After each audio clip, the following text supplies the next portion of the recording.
Kumusta po mga kaibigan, mga kapatid? Narito na naman po ako sa inyo at handang maglingkod sa pamagitan ng pagbibigay ng kaalaman na may kinalaman tungkol sa ating halamang gamot. Kayo po ba ay na-miss nyo ako sapagkat mga ilang panahon na hindi tayo nagpangita?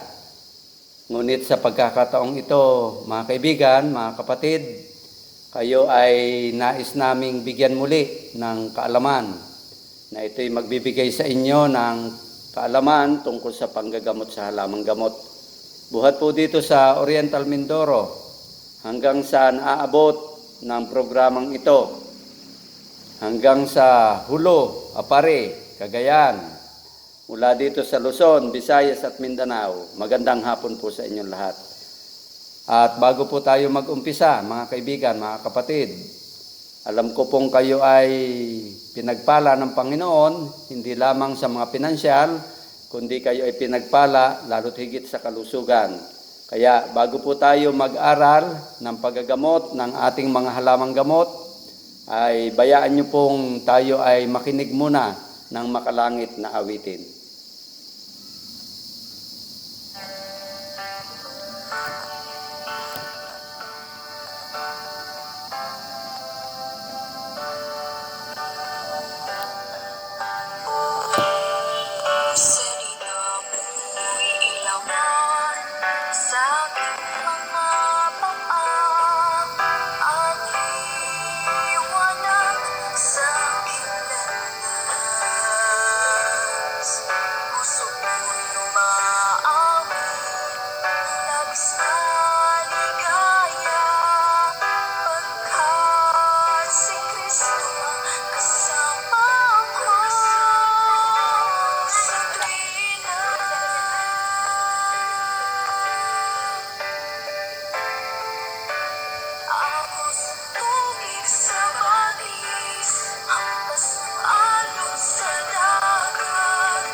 Okay, tayo po ay mag-uumpisa na, mga kaibigan, mga kapuso, kapamilya, kapatid.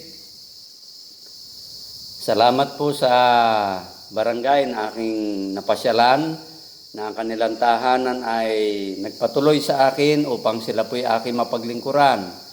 At meron po akong nakausap na siya po ay nagkaroon ng karamdaman at ang kanyang diabetes ay tumaas, umabot po ng 800. Pero napakabuti pa rin ng Panginoon sapagkat sa aming pagkukwentuhan, bagamat siya kamuntikan na ma-stroke, siya po ay nag-divert o sumubok ng paggagamot ng ating halamang gamot.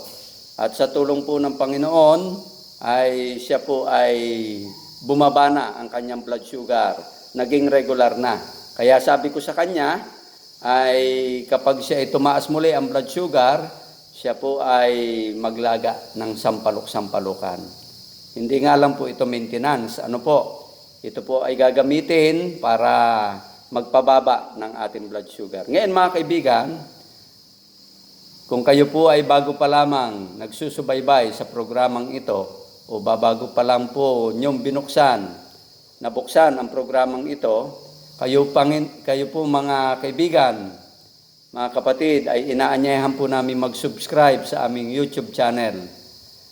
At kayo po ay mag-share, mag-like, upang sa ganon ay marami pang mga tao ang mapahatidan ng mga kaalamang ito. Ngayon, pag-aaralan po natin mga kaibigan, mga kapatid, ang panggagamot o nagagawang pampagaling ng tinatawag po nating tawa-tawa. Marahil yung iba po sa inyo ay hindi kilala ang ating damong tawa-tawa. O di kaya yung iba po sa inyo ay pamilyar na sa tawa-tawa. Ngayon, kung kayo po ay meron ng mga karanasan sa paggagamot ng tawa-tawa, o meron na po kayong mga kaalaman tungkol dito, bilang isang missionary, nais ko po maglingkod sa inyo at bigyan kayo ng karagdagang kaalaman sa pamagitan ng aklat na Amazing Healing Plants. Ito po ay ginagamit namin sa paglilingkod sa tao at may mga nagiging customer po kami sa aklat na ito na sila po ay nagiging blessing sa kanila ang aklat na ito sapagkat napakalaking bagay na may ganitong aklat sa kanilang tahanan sa tuwing sila ay makakaranas ng mga karamdaman na yung mga gamot ay hindi na nila bibilhin, kukunin lamang diyan po sa ating kapaligiran o sa ating mga tabi. Walang ibang halimbawa ay itong ating tawa-tawa. Alam niyo po ba itong tawa-tawa? May isa pong artista na siya po ay nagkaroon ng sakit na dengue. Siya po ay merong kapitbahay, karatig lang nung kanilang bahay na nakakaunawa dito sa tawa-tawa at nakasubok ng manggamot ng tawa-tawa. Samantalang siya po ay nadengge, ang sabi sa kanya ay, Ma'am, subukan niyo pong maglaga ng tawa-tawa. Nung una, tinatawanan niya po sapagkat palibasa siya po ay sanay sa pagpapadoktor o pagbili ng mga gamot. Lalo't higit yan, dengue. Pag ang tao po'y nadedengge, nababa po ang kanyang platelets ng dugo. At doon po sa may mga karanasan na, maging sa bata, maging sa matanda, na sila po ay nadali ng dengue. Yan po ay pag matindi na ang epekto ng dengue, ay dumudugo po ang ilong. Sa mga sanggol o sa bata po ay maaring sila ay magkumbulsyon. Tumarak po ang kanilang mga mata at napakadelikado ang dengue sapagkat may mga tao pong namamatay sa dengue o may mga bata na namamatay sa dengue. Pero napakabuti ng Panginoon sa pamagitan ng tawa-tawang ito na ibabahagi ko po sa inyo na itong tawa-tawa hindi naman totally gamot po sa dengue. Ano po? Gaya ng aking ipinapaliwanag sa mga tao na aking mga naaalok ng aklat na ito tungkol sa halamang gamot na dito tinatalakay ang tawa-tawa. Sabi ko po sa kanila, ang tawa-tawang ito ay hindi gamot sa dengue, ngunit ito ay nakakatulong para ang tao po ay hindi madengge. Sa paanong pong paraan? Kapag kayo pala po ay naglaga ng tawa-tawa, itong aking hawak po, ito po ay ang tawag ng iba po dito ay butonis-butonisan. Kasi ang kanya pong bulaklak ay sunod-sunod at gaya po ng isang butones. Kaya mapapansin niyo po ito, bukod tangi po siya dun sa ibang mga damo sapagkat ang buto po nito, ang bulaklak po nito, ay sunod-sunod. At ang tawag po dito sa Batangas, sa ibang tawag ay butonis-butonisan. Ito pong tawa-tawang ito ay damo lang natin sa parang. Gaya din ng ibahagi ko sa inyo na may kinalaman tungkol sa paragis. At nais kong banggitin sa inyo at sabihin na itong tawa-tawa ay maaari pong makatulong sa dengue sapagkat pag ito po inilaga ninyo, ito po ay nakakatulong para tumaas ang platelets ng dugo ng pasyente. Kasi kapag ang pasyente po ay nadali ng dengue, bumababa ang kanyang platelets ng dugo. Doon sa mga kapatid natin, mga kaibigan natin na hindi po naniniwala sa herbal medicine o sa halamang gamot, maging sa tawa-tawang ito na tinatawag, ay pag sila po'y na-ospital na, ay sila po'y sasalina ng dugo. Depende pa po yun sa inyong type ng dugo. Kasi may type po ng dugo na madali pong mahanap at may type ng dugo na mahirap hanapin. Napakahirap po ng ganung sitwasyon. Pero kung kayo naman po ay naniniwala sa halamang gamot na ito na tawa-tawa at kayo nadali po ng dengue, ay kayo po ay pwede nang maglaga nito kahit kayo po'y uminom nito ng 1 hanggang 2 tasa sa maghapon. At ito po'y nakakatulong para magpataas po ng platelets. Kasi pag kayo sinalinan po ng bagbag na dugo, yan po'y ilang sisi, ay malaki po ang magagastos nyo sa ospital. Ano po? Kaya nais ko lang po kayong tulungan, mga kaibigan, mga kapatid, para kayo po ay hindi magastusan ng malaki. Doon po sa naniniwala sa bisa o kahalagahan ng paggamot ng ating tawa-tawa. Ano po? Ngayon, atin po ngayong pag-aaralan at ibabahagi ko sa inyo na una, ang tawa-tawa pong ito ay makakatulong sa atin kapag ito po'y may mga dahon. Ano pong gagawin natin, mga kaibigan, mga kapatid, sa dahong ito? Ito po ay atin siyang didikdikin. Ano po? Ito po ay ating kakatasin. At kapag ito po ay ating kinatas, ito po ay pwede po nating ilagay sa isang baso, yung pinagkatasan, at ito po ay pwede po nating gawing parang tubig. At ito po'y napakagaling po sa mga may sinusitis. Pag sinabi pong sinusitis, mga kaibigan, ito po yung tumutulo ang sipon o di kaya ay sila po ay minsan ay nangangati ang ilong. Ito po ay isang type ng isang allergy na ang ilong po ay parang may balahibo na ito po ay sila ay nangangati ang ilong at sila po ay minsan ay hindi makahinga sapagkat yung kanilang sipon ay hindi po makalabas ng diretsyo. Minsan po ito ay patulo-tulo. Ito po ay napakagaling din sa ating respiratory disease. Pag sinabi pong respiratory, ito po yung ating ginagamit para tayo ay makahinga. Ibig sabihin, magaling po ito sa ating baga. Ano po? Isa pong nagagawa ng tawa-tawa ay kapag in-apply po natin ito po'y inilaga. Yung sariwang dahon po nito ay napakagaling sa mga pamamaga ng mga ugat. Sino po sa inyo mga nirarayuma? Ayan. Magaling pala po ito sa nirarayuma na kung bakit ang tao nirarayuma sapagkat tumataas po ang kanilang uric acid. Magaling din po ito dun sa mga sumasakit, ang mga kasukasuan, at ang dahon po nito ay gamot sa mga sugat. Aba, magaling pala po ito, mga kaibigan, mga kapatid, sa pampaampat ng sugat o mabilis na pagpapagaling. Pwede din po ito sa sakit na ulcer. At ang pinakang katas po ng dahon nito, ito po ay ang kanyang dahon ay inyong pagdinikdik o kinatas. Yung kanya pong pinakang oil, ito po ay nakakapagpababa ng lagnat ng pasyente. Kaya itong tawa-tawa ay napakadami pala pong kagamutan. Magaling din po ito sa namamaga ang gilagid at maging sa paso.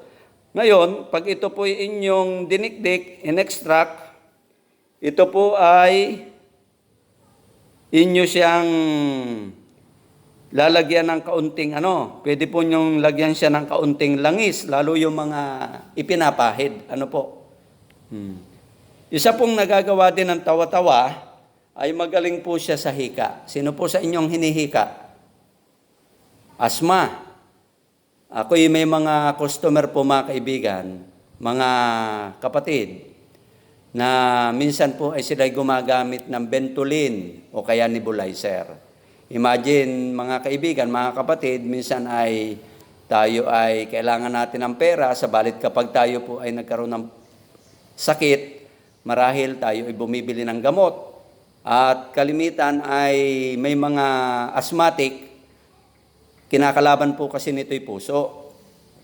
Kaya pag inatake po ng asma at nagsikip ang dibdib, pwede po siyang magkaroon ng heart attack o atake sa puso. Bukod po sa hika, mga kaibigan, mga kapatid, ito po ay napakagaling din sa tinatawag po nating bronchitis.